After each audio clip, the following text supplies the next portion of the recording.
All right, good afternoon. My name is Joe Jamanko. I am the Director of Emergency Management here for St. Johns County, and I have a few announcements this afternoon. Hurricane Milton is a large, dangerous hurricane, and it is expected to have major impacts in Florida and St. Johns County. As of 8 a.m. this morning, St. Johns County is under a hurricane warning, a storm surge warning, and a flood watch. During the pending impacts from Hurricane Milton, St. Johns County has issued a mandatory evacuation order for all healthcare facilities located in the following zones. Zone A, along the river and coast, Zone B, and Zone F, south of State Road 206. This evacuation order will go into effect 2 p.m. today. Additionally, residents and visitors residing in the following zones shall evacuate effective tomorrow, Wednesday, October 9th at 8 a.m. Zones A, along the river and coast, Zone B, Zone F, State Road, and south of State Road 206, residents living in boats, RVs, mobile homes, and low-lying flood-prone areas. Therefore, starting tomorrow, Wednesday, October 9th at 8 a.m., 3 shelters will be open. We will have a special medical needs shelter at Freedom Crossing Academy, which is located at 1365 Shetland Drive, a pet-friendly shelter at Southwoods Elementary School at 4750 State Road 206 West, and we will have a general population at Pedro Menendez High School, 600 State Road 206 West. While shelters provide a safety throughout the storm, residents must bring supplies and maintain for their personal comfort. For more information on supplies that you'll need to bring, or anybody needing assistance for transportation, please call our citizen hotline at 904-824-5550. Those in the evacuation zone should understand that emergency response may become difficult as weather conditions deteriorate. There may be situations where first responders may not have access to your area. So for the safety of your family and our responders, please follow evacuation orders. Now I'd like to introduce our County Administrator, Joy Andrews. Good afternoon, everyone. Thank you for being here today. Just like Joe Giamanco just mentioned, that we're expecting very severe weather and also extensive rainfall of 8 to 10 inches. By saying that, I wanted to say there are roads are potentially going to be impassable. We do have 3 stations are actually located in the evacuation zone, and that is Station 9, 6, and 7. At this time, we're not planning any evacuation for those stations. However, it is a possibility that our response ability will be heavily impeded by the weather condition and the roads condition due to the flooding.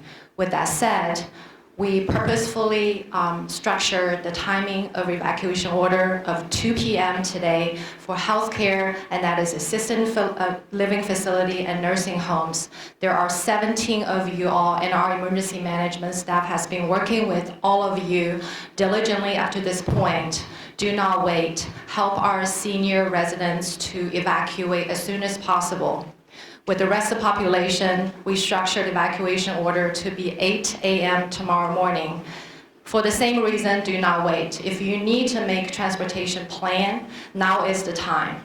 Because of our response to any kind of rescue calls may be limited during the peak of the storm, make sure you have food and medication so that you can take safety measures for yourself and your family.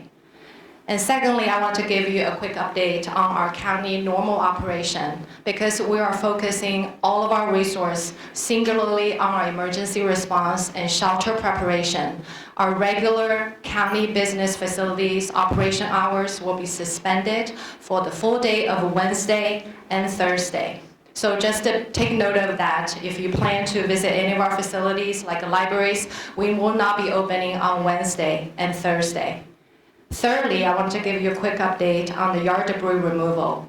Just to repeat what we said yesterday, our recycle services will be suspended for the remainder of the week. Your regular household waste collection will remain the same, for the reason that we are singularly focusing all of our recycle yard waste removal resource for debris removal before the arrival of Milton. Our sandbag operation, wanted to mention real quick that we have given out about 44,000 sandbags since yesterday. We are continuing offering free sandbags until 5 p.m. today. So make sure that you get your sandbag when still there is time.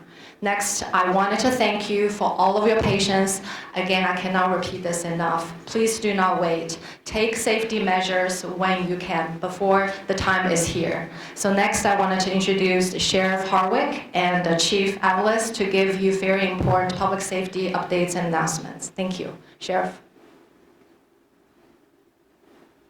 Thank you, County Administrator, and again, thank you today for allowing us to put out this clear, concise, and factual information to you. We, the St. Johns County Sheriff's Office, are working hand in hand, of course, with our partnership, especially in public safety, St. Johns County Fire and Rescue, St. Augustine Fire, St. Augustine City Police Department, and St. Augustine Beach Police Department, as well as the National Park Service. We ask you this as we start the evacuation process tomorrow at 8 a.m. Please adhere to our warnings. If you don't need to be out of your homes, let these other people that have chose to evacuate ahead of the time schedule to move about the county so they can simply get out of here and go to a safer place. This storm, as we've seen in the past, we've done this a lot, are unpredictable. So don't compare this to anything else. It has its own feet. It's coming across our state of Florida. It's going to wreak havoc on the entire state of Florida, to include us here in St. Johns County. We flood under normal high tide. You understand that. We are very wet right now, and the only way you can help out public service and public safety is to stay off our streets. We at the St. Johns County Sheriff's Office will meet with the city's police departments, St. Augustine City and St. Augustine Beach, if indeed a curfew comes out. At this time, I'm not saying there's a curfew, but if indeed a curfew comes out, which I would assume would be tomorrow night or Wednesday night, you will know ahead of schedule through some type of press release. So please monitor the St. Johns County EOC, monitor the City of St. Augustine, the City of St. Augustine Beach, and the St. Johns County Sheriff's Office. Again, we ask you this: stay off the streets. If you chose to stay, the rest of the state is, of course, evacuating, as you can see today. This storm has changed capabilities just since the last few hours. But this is going to hit us at a major category 3 or 4. It's argumentative, it's subjective. It doesn't matter. We're going to take on massive storm surges, as you know, in the west part of our state. But it's going to come across our state, our county, which is very wet as it sits today. We'll talk real quick briefly about the bridge closures. The bridge closures will not close until sustained winds of 40 miles per hour. Again, not gust 40 miles per hour, sustained winds of 40 miles per hour. We will make those bridge closures in partnership with St. Johns County Fire and Rescue, St. Augustine Fire, St. Augustine City Police Department, and St. Augustine Beach, along with EOC. So no need to call, just monitor our social media platforms, monitor, of course, the media platforms here that cover St. Johns County, and that information will be put out to you as we see fit to protect you. If indeed we make it, again, as we come into the evening hours on Wednesday, we ask you to stay home. If you have made a decision to stay, you need to stay in your homes and stay home so public service, public safety can do their job. With that being said, if you have any questions, contact the non-emergency number at the St. Johns County Sheriff's Office, of course, and monitor the EOC. At this time, I'm going to introduce our City Fire Chief, Chief Carlos Avalis, to give you an update on fire rescue, fire services. Chief Avalis. Thank you, Sheriff. Carlos Avalis, Fire Chief for the City of St. Augustine. I have some messaging specific to the City of St. Augustine and our residents. From a messaging perspective, our message is very clear that you have today and some of tomorrow to finish your final preparations for storm impacts. Our message to residents is if you flooded during Hurricane Irma or Nicole, that you are likely to experience flooding again. We are expecting 3 to 5 feet of storm surge. We're certainly susceptible to that along the coast. The sandbagging operations were very busy yesterday. We were happy to see that. But I want to speak specifically to the residents of North and South Davis Shores, the Lincolnville neighborhoods, those that live adjacent to Lake Maria Sanchez, the Oyster Creek neighborhoods, Fullerwood, Nelmar Terrace, and those that live in proximity to Florida Avenue. Those folks are certainly susceptible to flooding. If you have flooded in any of these past storms, you need to be taking precautions today. City offices will remain closed Wednesday and Thursday. They are open today for normal business hours, but they will be closed Wednesday and Thursday in conjunction with other government offices around the county. The city has waived its parking fees at the downtown parking garage for folks and residents to move vehicles out of flood-prone, low-lying areas. At last check, there were less than 200 spaces left available, so if you would like to take advantage of that, take the opportunity today to do so. Sandbagging operations on Francis Field commenced yesterday. They continued this morning with another round of sand delivery. That sand, at the current rate that it is being used, is expected to be complete by 2 to 3 p.m. this afternoon. So again, take advantage of the time that you have today. An update on Hurricane Helene debris cleanup. We anticipate all Helene debris cleanup to be finished today. Regularly scheduled solid waste collection will continue today and tomorrow. It will be suspended on Thursday, and Friday all efforts will be focused on debris cleanup, so there will be no recycling. Reminder to folks that are choosing to stay in town not to drive through or wade through floodwaters. Those waters are oftentimes contaminated, and you driving through a flooded neighborhood may make the difference between you waking somebody's home and then receiving flood damage or not. So stay off the roads and do not drive through flooded streets. Once again, take advantage of the time that you have available today to complete your preparations. At this time, I'm going to welcome Sarah Arnold, the chair of the St. Johns County Board of County Commissioners. Thank you, Chief Avalese. This afternoon, I'm going to ask all the residents of St. Johns County to please take this storm seriously, as we are. We are committed to the community's care and safety, but it is time that you make prudent and purposeful choices. Even if you aren't in a mandatory evacuation zone that we just listed, if you feel unsafe, leave and leave now. We need everyone to stay safe and informed. Our citizen information hotline is 904-824-5550, and our webpage is www.sjcfl.us/hurricane. Before we go to questions, I want to take a moment to highlight and thank all of the amazing county staff working here in this building and out throughout the county to keep all of us safe. I would ask you that you keep them and their families that they are taken away from during this storm in your thoughts and prayers. With that, I'll turn it over to Joe Giammanco for any questions that we might have. Thank you. In addition to the speakers on stage, we have representatives from the city and the city beach, as well as County Fire Rescue. With that, I'll take any questions.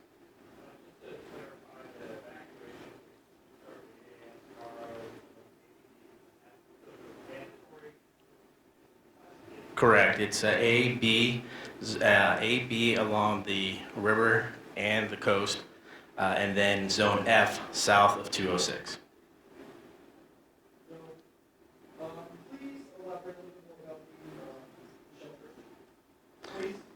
Absolutely. So, And also remind people what type of housing, if they're in a more modest home, mobile home, maybe flooded area, give them some tips on how to go and relocate to shelter, where they're located. Maybe just expound upon that a little bit. great. I will again restate the 3 shelters. We'll have 3 shelters open tomorrow morning at 8 a.m. We'll have a special needs, medical needs shelter, we'll have a pet-friendly shelter, and we'll have a general population shelter. The special medical needs shelter will be at Freedom Crossing Academy, and that's 1365 Shetland Drive. We'll have a pet-friendly shelter at South Woods Elementary, which is at 4750 State Road 206 West, and a general population, which is at Pedro Menendez High School, 600 State Road 206 West. That also includes, as you mentioned, residents that are in flood-prone areas, RVs, mobile homes. They are also susceptible to the wind and potential flooding, so they are to seek shelter in these shelters or find shelter on their own. And again, if you want additional information on those shelters or any information about evacuations or routes or how to get to those locations, please visit or call our Citizen Information Hotline. Again, that number is 904-824-5550, or visit our website at www.sj, or excuse me, had it here for a second. It's the sjcfl.us,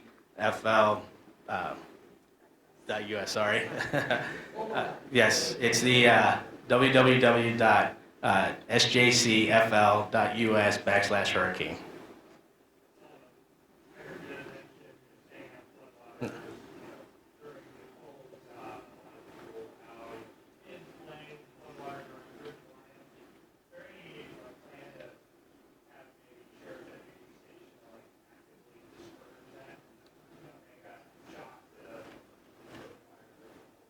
Well, obviously, we don't want anybody going into any flood water, just like Chief Avellese said. You don't want anybody waiting in there. You don't want anybody driving in there.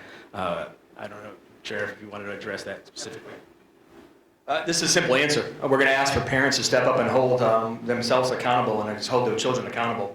Again, this was a horrific incident that happened in downtown St. Augustine. If it wasn't for the bravery of the first responders in St. Johns County, the city of St. Augustine, it could have been more tragic than what it was. So again, this is a little bit of self-policing by you. There's a lot going on, and the only way to provide sometimes public service and public safety to you is adhered by the rules. And the rules are stay in your house. We're under evacuation orders. We know the city of St. Augustine, the historic city, floods on a nor'easter or high tide sometimes. So with that, we're asking you to, again, to help us out, public service and public safety by just staying in your houses so we can do our jobs and protect the ones that decide to make the wrong decisions.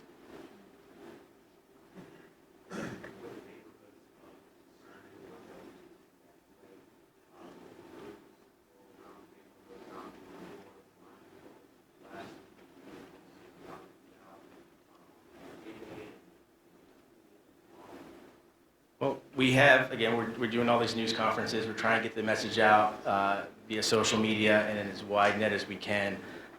We will have, again, people out there talking to residents, trying to get the word out. But again, I'm not sure if the sheriffs or the fire rescues can actually have anybody on a bullhorn out there yelling at people right now. You know, there's a lot of elderly in that kind of region that might have assisted. So our community has residents that are a more elderly community, and that's why we're trying to focus our attention on those specific times for evacuation, daylight hours, trying to give it additional attention. We have been receiving a lot of phone calls from residents on what to do, and so we've been giving those information to the residents that are calling. So yes, we are assisting wherever we can.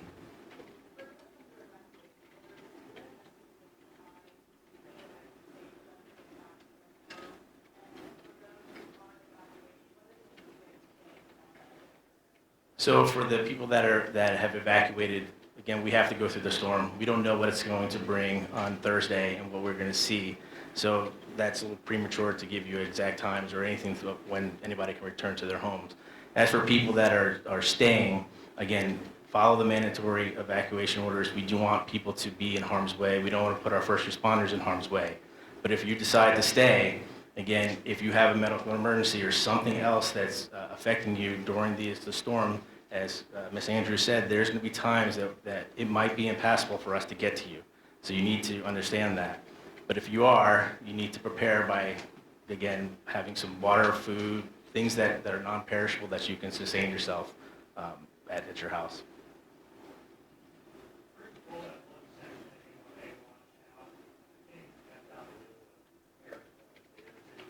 Pretty quickly.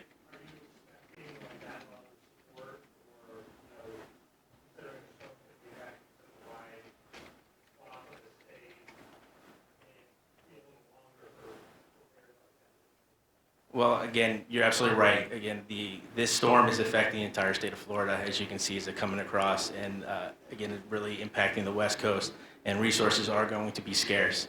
But we have very good partnerships here within the county with all our agencies, so I would expect that as soon as we can to get to any repairs or things that we need to do, we will be able to get there. All right, thank you very much.